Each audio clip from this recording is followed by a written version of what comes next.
97।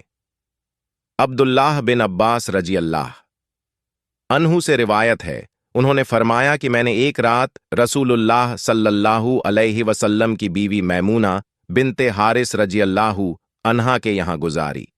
इस रात रसूलुल्लाह सल्लल्लाहु अलैहि वसल्लम भी इन्हीं के पास थे। आपने ईशा मस्जिद में अदा की, फिर अपने घर तशरीफ लाए और 4 रकतें पढ़कर सो गए। फिर जागे और फरमाया, क्या बच्चा सो गया है?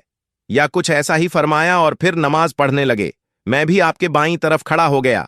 आपने मुझे अपनी दाईं तरफ कर लिया और 5 रकातें पढ़ीं। उसके बाद 2 रकात सुन्नते फज्र अदा की, फिर सो गए। यहां तक कि मैंने आपके खर्राटे भरने की आवाज सुनी। फिर सुबह की नमाज के लिए बाहर तशरीफ ले गए।